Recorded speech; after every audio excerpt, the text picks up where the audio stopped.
नमस्कार। Lucent plus workbook कार्यक्रम में आपका स्वागत है। आज है डे 33 यानी कि ल्यूसेंट का पेज नंबर 33। कल हम लोगों ने प्रांतीय साम्राज्य या प्रांतीय वंश पढ़ने आरंभ कर दिए थे, जिसमें हमने जौनपुर को पढ़ा था और कश्मीर में हम जैनुल आबिदीन को देख रहे थे। एक नज़र इसकी वर्कबुक पर डाल लेते हैं। पेज नंबर 33, जिस पर कि बंगाल, मालवा, गुजरात, मेवाड़ आदि प्रांतीय वंश हैं और ये इसकी वर्कबुक है। जैसा कि आप जानते हैं, इसको आपको अपनी कॉपी में नोट करना है, इसको फिल करना है। हमारे टेलीग्राम चैनल से आप इसको डाउनलोड कर सकते हैं। हमारे व्हाट्सएप चैनल पर भी ये उपलब्ध है। कुल 53 प्रश्न हैं पेज नंबर 33 के अगेंस्ट में। तो शुरू करते हैं हम।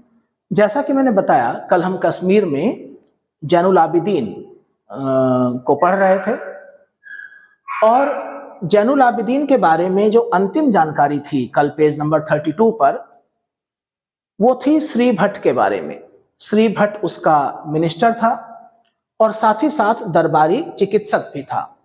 तो आप श्री भट्ट को याद रखेंगे। जब आप इस लेक्चर को सुनते हैं तो ये अनुरोध मैंने आपसे पहले भी किया है कि ये उतना क्लियर आपको नहीं दिखता होगा क्योंकि ये पीडीएफ है।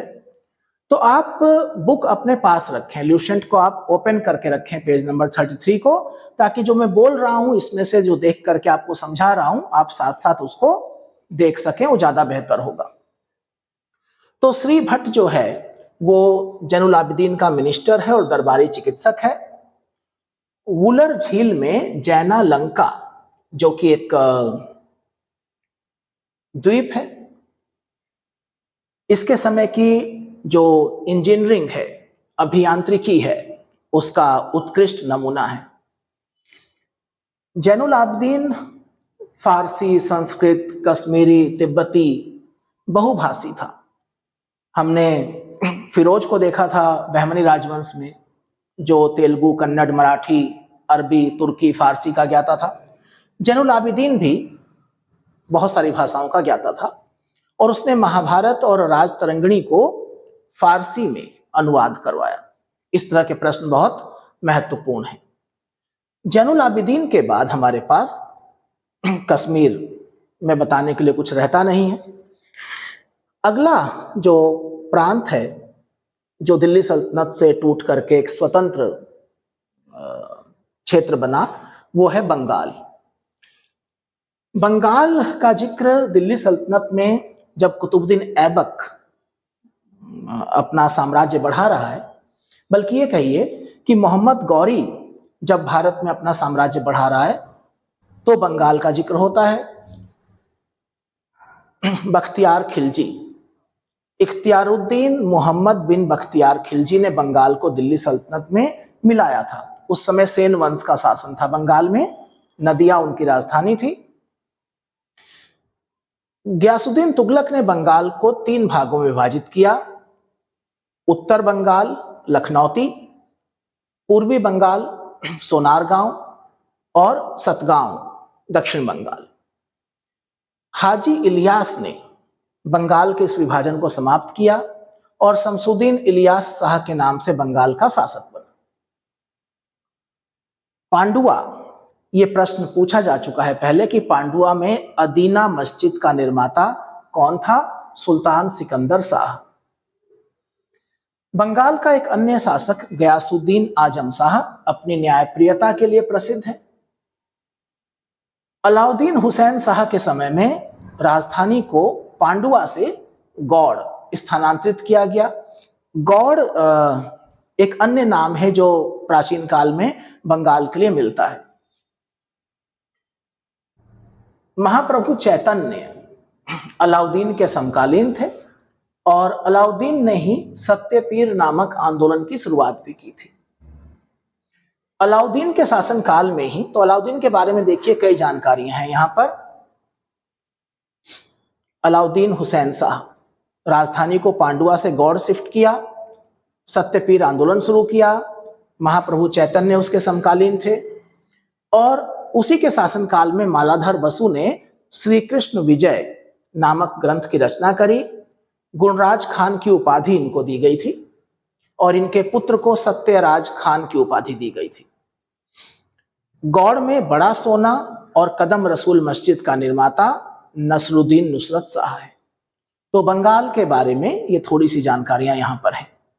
इसके बाद मालवा। 1401 में दिलावर खां को मालवा के स्वतंत्र राज्य का संस्थापक माना जाता है। दिलावर का पुत्र अलप खां, ज्यादा पॉपुलर नेम है हुसांग शाह। हुसांग शाह ने राजधानी को धारा से मांडू स्थानांतरित किया। जब भी राजधानी का स्थानांतरण होगा तो वो महत्वपूर्ण है कि किस शासक ने किया। मालवा में खिलजी वंश की स्थापना महमूद शाह ने करी और गुजरात के शासक बहादुर शाह, वही बहादुर शाह जो हुमायूं के समय में भी है, तो गुजरात के शासक बहादुर शाह ने महमूद शाह को युद्ध में पराजित किया और मालवा को गुजरात में मिला लिया। हुसांग शाह के द्वारा बनवाए गए कुछ इमारतें बहुत महत्वपूर्ण हैं, जैसे कि मांडू का किला है, हिंडोला भवन है या दरबार हॉल है, और सबसे महत्वपूर्ण इमारत है दिल्ली दरवाजा। मतलब इस किले में सबसे महत्वपूर्ण है दिल्ली दरवाजा। इसके अलावा बाज बहादुर और रूपमती, हम बाज बहादुर को अकबर के समय में पढ़ेंगे। दरअसल दिल्ली सल्तनत से विघटन के बाद जितने भी प्रांतीय राज्यों का उदय होगा, इन सबका या तो अकबर के साथ समझौता हो जाएगा, वो अकबर के द्वारा एक संधि का प्रस्ताव दिया जाएगा जिसमें वो बंध जाएंगे, या फिर युद्ध होगा और इनकी स्वतंत्रता का अंत हो जाएगा और ये मुगल साम्राज्य में मिल जाएंगे।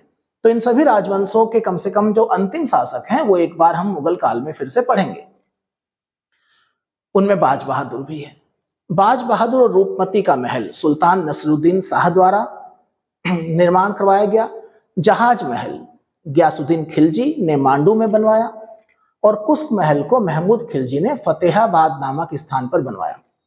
इस पूरे पेज पर अगर आप गौर से देखेंगे तो प्रांतीय राजवंशों के इतिहास में संस्थापक, अंतिम शासक और उस दौर की जो इमारतें हैं, उस दौर का जो साहित्य है, इसी पर ज्यादा फोकस किया गया है, क्योंकि परीक्षाओं में यही पैटर्न है। यहाँ का जो राजनीतिक इतिहास है वो प्रारंभिक परीक्षा में ज्यादा नहीं पूछा जाता है, जब तक कि आप उस स्टेट के किसी परीक्षा में ना बैठ रहे हो। अब अगर आप गुजरात पीसीएस में बैठेंगे तो निश्चित तौर पर गुजरात का जो इतिहास है वहां पर ज्यादा पूछा ही जाएगा, या आप मध्य प्रदेश पीसीएस में बैठेंगे तो एमपी का इतिहास पूछा जाएगा, जैसे कि उत्तराखंड में उत्तराखंड का पूछा जाता है। लेकिन यूपीएससी में या फिर जो यूपी के एग्जाम हैं उनमें ये पैटर्न है कि आप संस्थापक देखिए, अंतिम शासक देखिए और साहित्य और कला को थोड़ा बहुत देख लीजिए। गुजरात का जिक्र जब दिल्ली में अलाउद्दीन खिलजी का शासन है, 1297 गुजरात के शासक रायकर्ण को पराजित करके दिल्ली सल्तनत में मिला लिया गया। 1391 मोहम्मद शाह तुगलक का एक इक्तेदार है गुजरात का, जफर खां, वो सुल्तान मुजफ्फर शाह की उपाधि लेता है और गुजरात को स्वतंत्र करा लेता है। गुजरात का स्वतंत्र सुल्तान बन जाता है। प्रमुख शासकों में अहमद शाह है, महमूद शाह बेगड़ा है और बहादुर शाह है। तीनों ही महत्वपूर्ण हैं अलग अलग कारणों से। अहमद शाह अहमदाबाद नगर की स्थापना कर रहा है, असावल के पास साबरमती नदी के किनारे, और वो राजधानी को भी शिफ्ट कर रहा है पाटन से अहमदाबाद। गुजरात का सबसे प्रसिद्ध शासक महमूद बेगड़ा है, जो अपनी मूछों और अपने खान पान की वजह से प्रसिद्ध है, हालांकि उसकी और भी योग्यताएं हैं। महमूद बेगड़ा ने गिरनार के पास मुस्तफाबाद नामक नगर बसाया, चंपानेर के पास मुहम्मदाबाद नगर बसाया। सिकंदर लोदी का समकालीन था, उसका मित्र था, और इसी के समय में पहली बार दिल्ली से गुजरात को उपहार भेजे गए। अभी तक तो क्या होता था, प्रांतों से दिल्ली में उपहार आते थे, तो सिकंदर लोदी ने महमूद बेगड़ा को उपहार भेजे। एक विदेशी यात्री है बारबोसा। बारबोसा ने महमूद बेगड़ा को विष पुरुष कहा है। एक मान्यता है कि उसको बचपन से ही थोड़ा थोड़ा थोड़ा विष दिया जाता था और वो इतना जहरीला हो चुका था कि अगर उसके शरीर पर मक्खी बैठ गई तो मक्खी ने मर ही जाना था। बार्थोमा, विदेशियों ने लिखा है बेगड़ा के बारे में, बार्थोमा ने लिखा है कि उसकी मूंछ इतनी लंबी थी कि वो उन्हें अपने सर के पीछे बांधता था।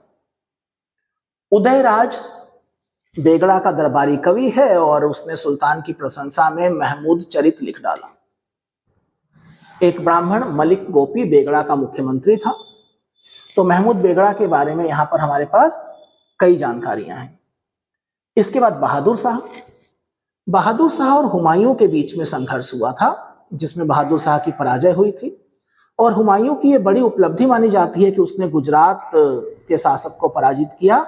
हालांकि उस विजय का वो लाभ नहीं उठा सका। बहादुर शाह ने दीव का इलाका जो है पुर्तगालियों को सौंप दिया था और पुर्तगालियों के साथ ही एक कहासुनी में बहादुर शाह की हत्या कर दी गई। बहादुर शाह संगीत प्रेमी था। उसने संगीतज्ञ मंझू कलावंत को संरक्षण प्रदान किया था। यहां पर एक किताब है मीराते सिकंदरी जो सिकंदर बिन मोहम्मद मंझू द्वारा लिखी गई और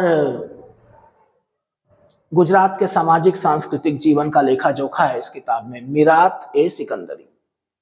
इसके बाद मेवाड़, अलाउद्दीन खिलजी, गुहिलोत वंश, रतन सिंह और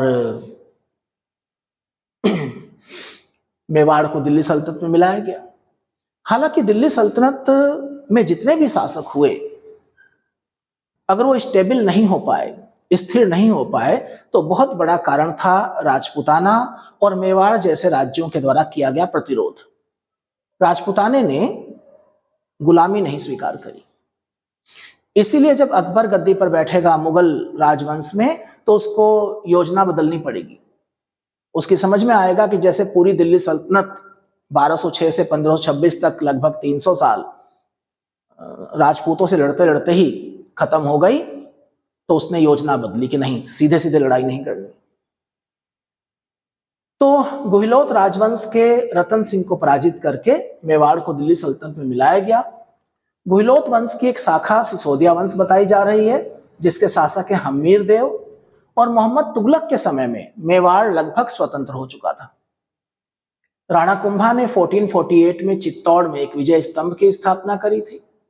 खानवा का युद्ध जो कि हम मुगल काल में देखेंगे, राणा सांगा और बाबर के बीच में हुआ था जिसमें बाबर की विजय हुई थी। और 1576 में प्रसिद्ध हल्दी घाटी का युद्ध जो मुगल शासक अकबर और राणा प्रताप, महाराणा प्रताप के बीच में हुआ था।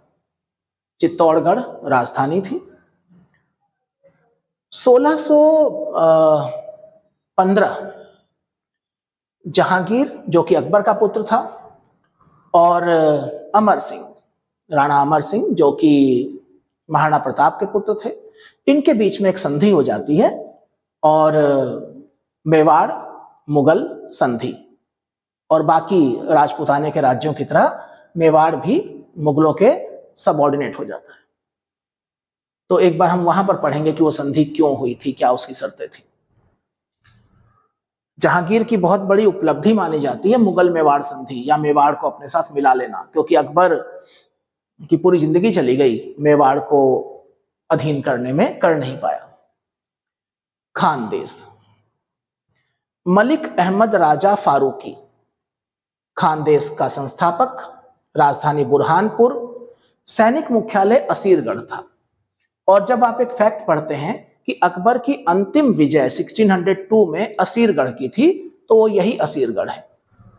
खानदेश की राजधानी बुरहानपुर, उसका सैनिक मुख्यालय असीरगढ़। 1601 में अकबर ने उसको मुगल साम्राज्य में मिला लिया। बस इतनी सी जानकारी। यहां पर प्रांतीय राजवंश समाप्त हो जाते हैं और जैसा कि आप लोग अब तक समझ चुके होंगे, हम लोग पेज वाइज चल रहे हैं, तो अगर थोड़ी सी भी जानकारी कुछ आ जाती है इस पेज पर किसी नए चैप्टर के बारे में तो उसको हम लोग ले लेते हैं। तो हमारा नया चैप्टर यहां पर शुरू हो जा रहा है, सूफी आंदोलन। सूफी शब्द का प्रयोग पहले किया अबू हासिम ने और सूफी शब्द के उत्पत्ति को लेकर अलग अलग मत हैं। सूफ, ऊन से भी इसकी उत्पत्ति बताई जाती है। सोफिया, ज्ञान से भी इसकी उत्पत्ति बताई जाती है। तो जब हम डिटेल में हिस्ट्री पढ़ेंगे तो वहां पर इन चीजों को देखेंगे। यहां पर जरा हम सीमित हैं। तो सूफी शब्द का प्रयोग सबसे पहले किया अबू हासिम ने, और सूफी संत, उनके जो शिष्य होते थे उनको कहते थे मुरीद। और जहां पर सूफी संतों का निवास स्थान होता था, जहां पर वो अपने परिवार और शिष्यों के साथ रहते थे, वो जगह कहलाती थी खानकाह, एक तरह का आश्रम या मठ समझ लीजिए। तो मुरीद शिष्य होते थे और खानकाह वो निवास स्थान होता था जहां पर सूफी संत रहते थे। जो सूफी थे वो दो मतों में विभाजित थे, बासरा और बेसरा। जो शब्द है बा और बे अरबी भाषा में, तो और सरा, तो सरा का संबंध है शरीयत से, इस्लामिक व्यवस्था से, इस्लामिक कानून से। और बा का अर्थ है विद या साथ। तो बासरा मतलब शरीयत के अनुकूल, शरीयत के साथ, और बेसरा मतलब विदाउट। तो बेसरा जो शरीयत में यकीन नहीं करते या थोड़ा बहुत अपने नियम बना लेते हैं। तो बासरा और बेसरा, विद एंड विदाउट। वो जो इस्लामी सिद्धांत के समर्थक थे बासरा, और वो जो इस्लामिक सिद्धांत के समर्थक नहीं थे बेसरा। भारत में सबसे पुराना जो चिश्ती संप्रदाय है, भारत में सबसे पुराना जो सूफी संप्रदाय है वो है चिश्ती। सूफी संप्रदाय के लिए जो शब्द है यहाँ पर वो है सिलसिला। तो सूफी सिलसिले का मतलब कल्ट या संप्रदाय। चिश्ती सबसे पुराना है। इसके अलावा सोहरावर्दी भी काफी पुराना है। तो ये दो सिलसिले बहुत पुराने हैं, चिश्ती और सोहरावर्दी। चिश्ती सिलसिले की शुरुआत भारत में करी है ख्वाजा मोइनुद्दीन चिश्ती, ख्वाजा साहब, अजमेर में। चिश्ती सिलसिले में बहुत प्रसिद्ध संत हुए। ख्वाजा मोइनुद्दीन चिश्ती के अलावा बाबा फरीद, बख्तियार काकी, निजामुद्दीन औलिया, शेख बुरहानुद्दीन गरीब, बाबा फरीद बख्तियार काकी के शिष्य थे। और बाबा फरीद की कुछ रचनाएं गुरु ग्रंथ साहिब में भी शामिल हैं। तो इतनी जानकारी पेज नंबर 33 पर है। ये इसकी वर्कबुक है। इसे टेलीग्राम चैनल से या हमारे व्हाट्सएप चैनल से डाउनलोड करिए, अपनी कॉपी में इसको भरिए, और फिर प्लेन वर्कबुक निकाल करके कभी भी आप इसको रैंडमली प्रैक्टिस कर सकते हैं।